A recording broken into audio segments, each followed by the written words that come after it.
Hello, everyone! This is me again, Teacher Anna. For today, ang isi-share ko sa inyo is about my NTE or New Tutors Evaluation.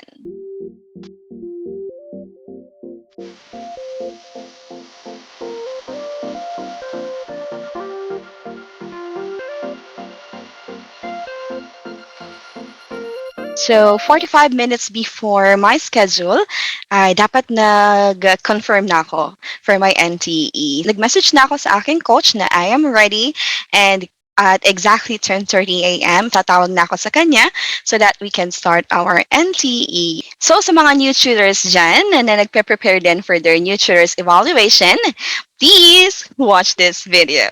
Okay, so magpe-prepare na ako kasi 10 minutes na lang din, magsa-start na ako. Good luck to me. See you later.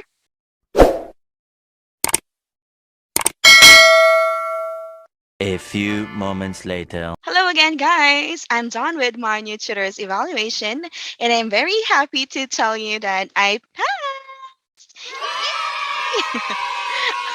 I'm sorry if I will not be able to share with you my actual NTE, but I will still share with you my experience.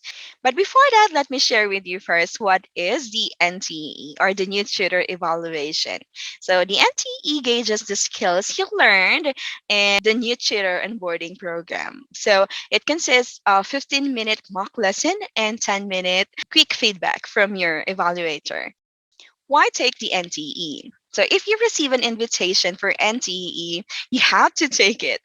Why? Because first, you will receive a cash incentive when you pass your NTE. And aside from that, you will receive a detailed feedback from an experienced evaluator. What will be checked during the NTE?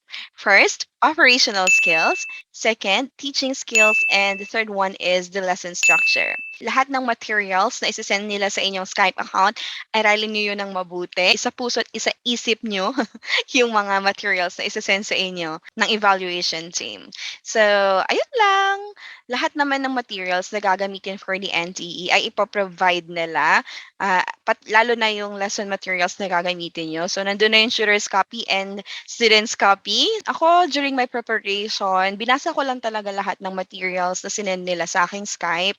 Tapos, yun, inaral ko talaga ng mabuti. And then, pinractice ko yung nasa tutor's copy. And at the same time, tinake ko yung self-check quiz. I-take nyo rin yung self-check quiz and then check nyo yung scores nyo. And kung hindi mataas yung score nyo, ulitin nyo yung pagbabasa ng mga materials na sinend nila sa inyo. And pag na-perfect nyo na yung self-check quiz, you are really ready na for your NTE.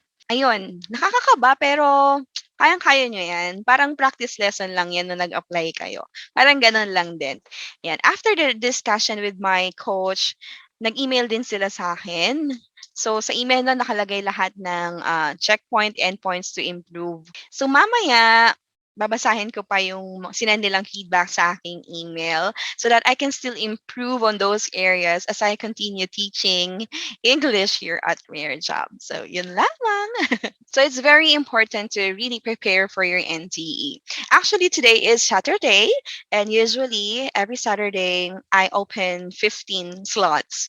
But today, since this is my NTE, I didn't open any slots just to prepare for my NTE. This is really important for me. And I'm very glad that I was able to pass the evaluation. Yay! All right, that's all for today. I hope that I was able to help you with your future NTE, and I really wish you luck. All the best. Okay, so if I was able to help you, please subscribe to my YouTube channel and don't forget to click the notification bell so that you will be updated with all my uploads. Thank you so much for watching, and I hope to see you again. Bye.